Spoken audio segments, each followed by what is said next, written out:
The number of business gurus has absolutely skyrocketed. They're everywhere, flaunting their wealth, showing off their Rolexes, Lamborghinis, and flashy lifestyles, telling you that they can help free you from the matrix so you too can live like them. All you need to do is just buy their online program or something like that.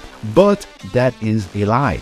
And today I'm here to expose why these programs, for the most part, do not work and why these gurus will not help you escape the matrix. Also, by the end of today's video, you will learn 5 simple steps in which you can actually make some money online, but this will probably be completely not what you expect and a lot more human and authentic than what these business gurus preach. Hey, what is good, brotherhood? Martin here. I'm a sovereign business creator, meaning that I have created a business for myself that's completely aligned to my life purpose and allows me a life of freedom and abundance. And I have been teaching others how to create businesses like this too. So yes, I am also a business teacher, but the whole reason I started this is because I couldn't find resources that were real and authentic, and I fell for way too many business guru traps. So let's break down why those don't work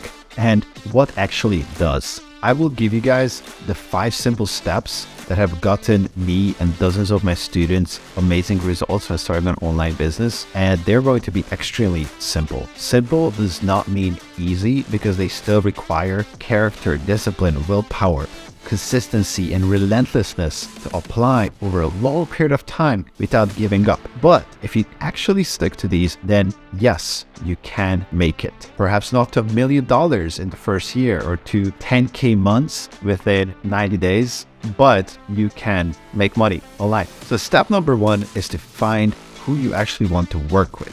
Many people start with a product or industry, whatever be it. I disagree. I think we get into online business because we don't want to work in a classic office style job. We don't want to be sitting in front of a screen looking at Excel sheets and emails and Slack channels all day. We most likely want to engage with other human beings. And one of the best ways to do that is to pick a type of person that you actually genuinely really enjoy working with. Pick an ICA, or as we call it, ideal client avatar. And this should be a person that you're happy to prospect, meaning you're happy to kind of talk to them before they become your client, because you can relate to them and maybe you guys are a similar personality type to begin with. And also, they should probably have the financial resources to invest into whatever service, or if you're offering a product, whatever product that you're offering. I personally really prefer service-based online businesses simply because there's no complicated supply chain. And it's just so direct. It's just finding that person you like prospecting, find that person you like talking to. You don't have a problem with selling to them because there's a connection there and they have the financial resources. I'll also add in that they should be able to be found online. So there needs to be some specific places where they hang out, whether that's on LinkedIn or Facebook groups or certain Instagram pages or any other communities. You should be able to find them easily. The second step is to simply find a desire or a problem that this ideal client avatar is struggling with and make it extremely specific in their language. This is so important, guys, that you don't use your own language, your own sort of judgment and your own analysis of what the problem or desire is that they're going through and what solution that they need, because they're not going to understand your language that comes from your mind. They're only going to understand their own language. So it's really important you do some market research through popular book titles, popular YouTube videos, and just in general observe the language, maybe do some interviews as well. That's a great way, and get the problem or burning desire of this niche, of this ideal client avatar that you, again, are happy to be talking about, happy to focus on solving. Step number 3 would be to go and get a solution for this problem or desire.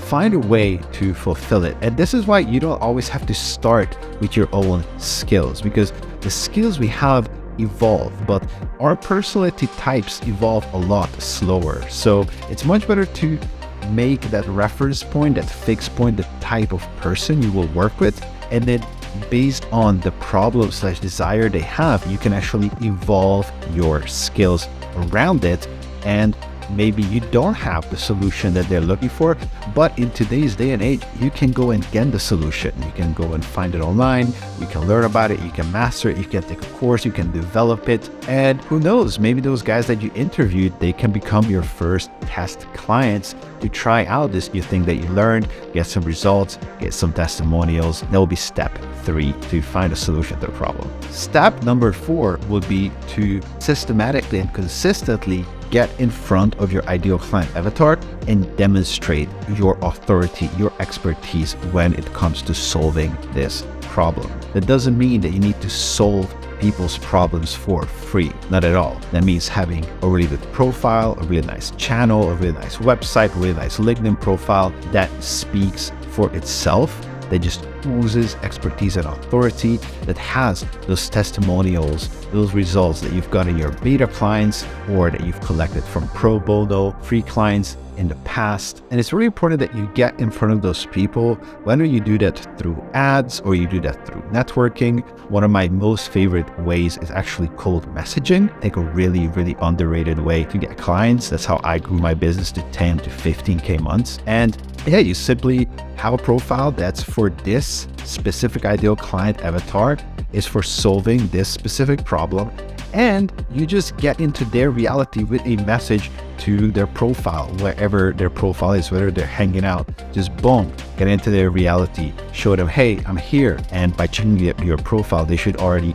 be able to tell that you're an expert at this topic. And from then on, only step that's left is step 5, which is sell them your service. Now that you have the specific person, problem, solution, authority, all that's missing is to close a deal. You're going to find people, if you've done your research and getting the proof of concept right, that are going to be willing to pay. And usually the more clients you have, the more you move on and grow your skill set, grow your character, your presence, the more people are going to be willing to pay. So you may start charging lower amounts, $200, $500, $1,000 for a few months of providing your service, but eventually you can charge multiple thousands. What's most important is that you do these steps consistently. It's very important that you consistently reach out and sell, but it's also very important that you consistently check on, hey, is my client avatar still aligned? Hey, is the language around the problem still aligned? Hey, is my profile still up to date and looking good and showing the authority? All of those things are extremely important. And honestly, guys, these 5 simple steps, if you do them right, and obviously there's a lot of detail and nuance, I'm not going into to save some time for this video, but if you do those consistently and you do them right, you can absolutely make an income online, and you don't really need all the fluff. I would say that podcasts are fluff, flashy social media content, it's fluff. And algorithms are changing all the time, so you can never really rely on a specific type of content anymore. And trying to show off and build status and be this rich social media entrepreneur, influencer, again, it's fluff. And it's not what most people want. I think most people don't really want this. People just want a life where they feel safe, they're not worried about their bills, they have freedom to travel, have a nice living space, maybe get a nice car, have some cool experiences. Not everybody wants to be a millionaire, gazillionaire, living in a massive mansion in Dubai, right? Let's quickly touch on 2 other important factors that are, I think, crucial to mention in this conversation about escaping the matrix and about starting a business online. The first thing here is escaping the matrix, I think, has been turned into something that no longer represents what it used to, right? So when these business gurus say escape the matrix, they're not talking about actually waking up from these disempowering systems in society. They're talking about make a lot of money, buy designer clothes, buy sports cars, hang out with models on the yacht, popping champagne. Woo! But is that really escaping the matrix? The whole matrix is about keeping you trapped by presenting you new shiny objects and making you chase those external shiny objects because you feel like you're not good enough if you don't have them. And that's exactly what's happening on social media. These guys are showing you their watch collection and the models they're hanging out with, and you feel like, oh man, I'm not good enough. I need to buy their program to be like them. But you're not really escaping the matrix by doing that. You're just continuing to be in the matrix bucks. And even if you do start a business and make some money online, and then if you spend it on those materialistic things that didn't really come from your own heart's desire, they came from other places, then you just became a bigger node in the matrix that simply spends more money. You didn't actually escape it. And that leads me to my final point about escaping the matrix, which is about finding your true purpose in life. And I'm not saying that you need to have your purpose completely down to start this journey. It's totally fine if you don't. But what you will find when you start trying to apply those 5 steps that I mentioned earlier is that naturally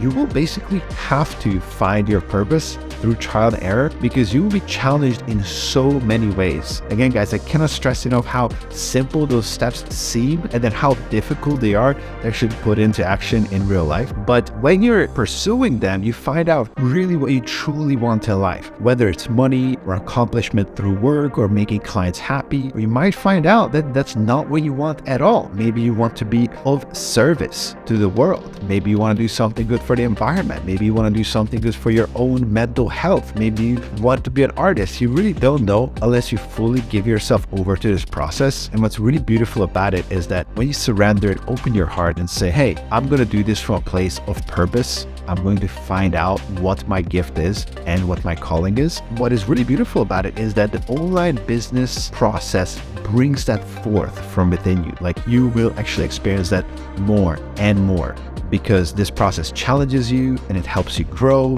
You're constantly being judged. You're constantly being rejected.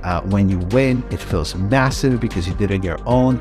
And it's just such a beautiful journey for your personal growth and for an evolution of your purpose. So I would love to hear you guys' thoughts in the comments. What did you think about the 5 steps? What are your thoughts about escaping the matrix? And do you feel like you have a business that's aligned to your life purpose yet? I would love to hear all about it. And of course, don't forget to like the video, subscribe to my channel if you want to see more, and check out some of these other videos that are about to pop up on the screen where I share similar, extremely valuable nuggets. With that said, I'll see you guys on the flip side.